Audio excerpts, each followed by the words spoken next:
Dito, kailangan mo ng malalim na kaalaman about sa pag-tune ng carb. Especially, naka-base yan sa kung paano mo sinet up yung makina. Doon ka rin magbe-base kung paano mo isi-set up ang tuning ng carb. Sa totoo, ang carb, hindi plug and play. Ang carb, may karampatang kaalaman yan sa pag-tuning. Kasi, isa sa pinaka-importanteng bagay na dapat bago ka magbuo ng makina, marunong ka mag-tuning. Kasi pag hindi nangyari yon, peste lang ang karga mo. Kasi walang ang specific na tune. Kung ano response ng makina, ang iiral dyan, Pakaramdam ng mekaniko tuner. na, tuner na.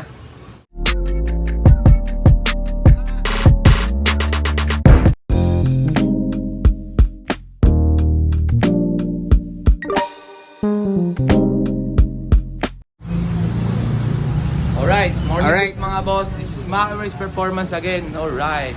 Puyat na. Puyat. Okay, ito ha. Okay. Dito sa shop, halo ang gawaan ko.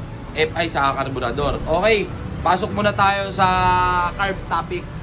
Okay, sa carb. Especially sa Sun Racing. Yan. Yan. Ang Sun actually, more or less 50 to 70 pieces na ang nakakabit kong Sun Carb. Diba? Tama. Marami nagtatanong, bossing, ayun o, ang dami nyo, ito. May bago kami dumating kasi mabilis maubos. So, may pangalan na tingnan nyo kung kanino pangalan. Kamatic. Alright. Ngayon, Yung mga carb niya. Ganito. Sabi nila, Boss Mac, paano ba tune? Ang dami nagtatanong sa akin paano mag-tune ng carb kaysa paano mag-tune ng FI. Di ba? Eto real talkan tayo. Ang FI, ang mga dalubhasa dyan sa pag-tune, yun yung mga nagre-remap. Kung naka-erase, kung racing ECU ka, mas madali. Salang mo sa dyno, tune mo sa cellphone via Bluetooth. Like ng mga Mini X, A-Racer. Lahat ng A-Racer, halos Bluetooth lang yon. Bluetooth tuning lang yon. Tune mo sa cellphone. May mga data lag kasi diyan, data lagging. So makikita mo ron kung ano yung kailangan adjustment ang kailangan mo sa EFR. Hindi ka gaya sa carb type. So ang kukunin mo diyan, isusundin mo kung ano yung response ng makina. So ano mas mahirap sa dalawa? Mag-tune ng FI, mag-tune ng carb. Wala mas mahirap sa carb. Kasi ang carb mechanical, si FI electronics. Si FI adjust mo lang ECU niya. Diba computerize adjust mo lang sa kagaya ng mga Mini X. Syempre, builder na sila, tuner pa sila. So napaka-basic para sa kanila 'yon. Salang mo sa dyno, basahan mo ng EFR, i-tune mo yung ECU sa cellphone. Mga Mini X yan, kaya kung bakit napakamahal niya, mga programmable yan. Tsaka sa data log, makikita mo na yung map. Data log, yung map, babaguhin mo na lang. Itadrag mo lang. Ganito yan. Patatakbuhin mo si upgraded engine na naka-A-Racer ECU. After nun, may data logging. Sa data logging na yon, makikita mo na ron kung saan ka mali, kung saan EFR ka mali, kung ano kailangan mo i-adjust, kung ano kailangan mong baguhin na mapping. Ganun kasimple. Pero syempre, mga tuner ang nakakaintindi niyan. Mga tuner o engine builder tapos tuner ng FI ngayon, yan ang mga dalubhasa dyan. So bakit mas marami nagtatanong na mas marami nahihirapan sa carb? Kasi ito mechanical. Yung kasi pinipindot lang. Pinipindot. More on computerized yan. Electronic yan. Hindi kagaya ng mechanical. Di ba? Dito, kailangan mo ng malalim na kaalaman about sa pag-tune ng carb. Especially, naka-base yan sa kung paano mo sinet up yung makina. Doon ka rin magbe-base kung paano mo isi-set up ang tuning ng carb. Diba? Kaya sa mga nagtatanong, Boss Mac, paano bang jetting nito? Paano bang jetting nito? Paano bang karayom nito? Paano bang slow jet nito? Paano bang pihit nito? Walang specific na pihit, walang specific na jetting, walang specific na karayom. Depende yan sa kung saan nyo ilalagay na makina. Diba? Kung sa decambio yan, iba yan, iba jetting yan. Kung sa scooter yan, iba jetting yan. Kumbaga, walang specific na ganitong pihit. pare-pares kayong 59. Oo, magkakaiba ng pihit yan, magkakaiba hihingi yan. Depende yan sa power output na ilalabas ng makina. Kasi depende yan sa lahat. Sa timing ng cam, sa compression ratio, sa gasolina ng ginagamit mo, sa panggilid na setup mo, sa pipe na kinakabit mo. Ay boss, paano nasama yung panggilid boss? Paano nasama yung Oo, panggilid. Minsan kasi, pag nagbago ka ng panggilid, ng settings ng panggilid, mag-iiba ang tuning. Bakit? May kinalaman ba raw ang carb tuning sa CVT? Pag nagbago ka ng... Minsan kasi, kung pinatigas mo ang panggilid o pinataas mo ang RPM na kailangan ng panggilid, halimbawa, nagtigas ka ng mga springs, so kailangan ng mas mataas na RPM yan bago mag-function yan at maipasa ni engine ang power papuntang CVT. So, pwede adjustment ka sa carb. carb? Adjustment sa carb. Pag nagtono ka ng CVT, obligado magtotono ka ng carb. Ay, Hindi lahat may bagong alam yan. kaalaman yan, Hindi ha? lahat alam yan. Oo. Pero hindi malamang lahat yan. alam din naman ng mga pro. Alam na ng Oo, mga pro. Pero lalo na yung mga nasa racetrack, may racetrack, alam nila yan. Pero syempre, hindi na nila para i-discuss sa iba yun. Ba't dinidiscuss ko yan?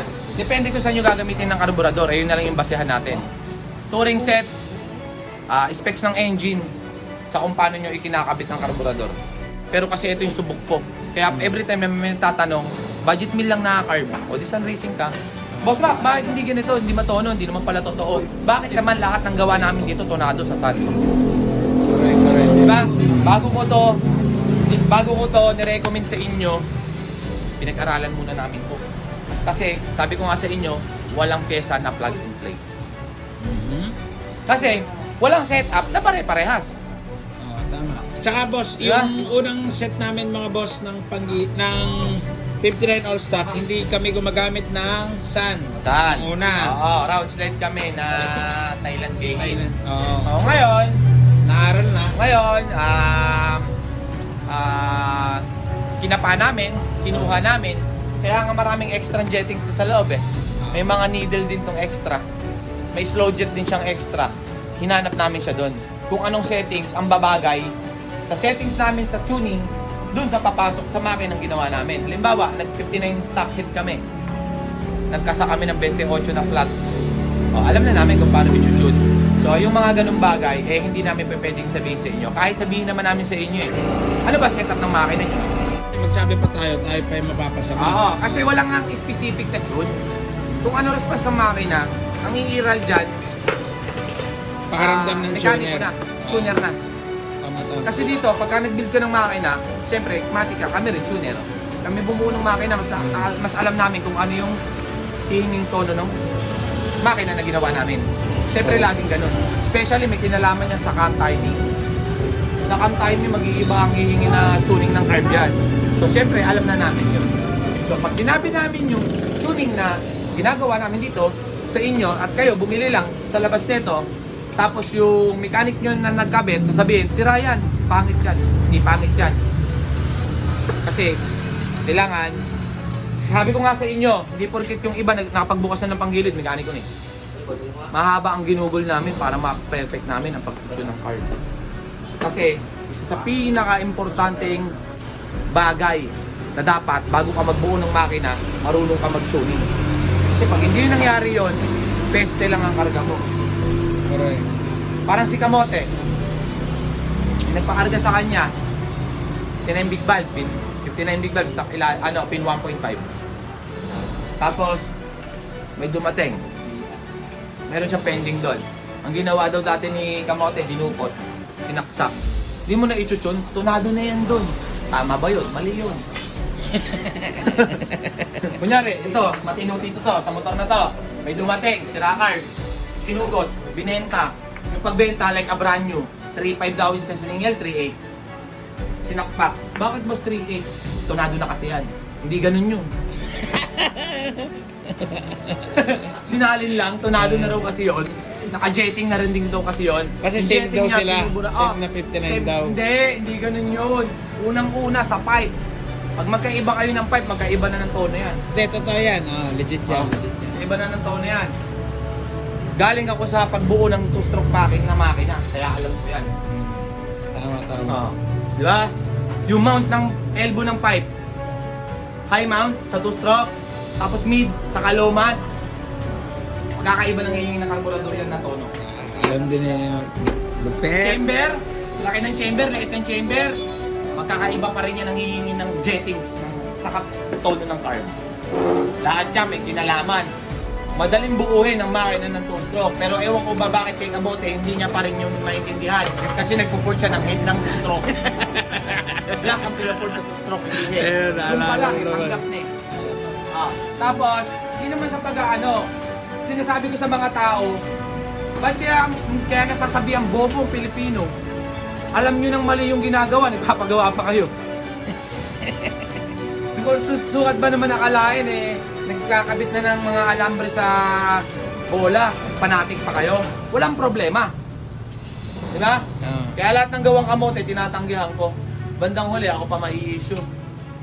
Una, magsusumbong sa akin, boss mag ganito, boss mag ganyan, boss mag ganyan. Di tinama ako. O pag tama ako, spy lang pala.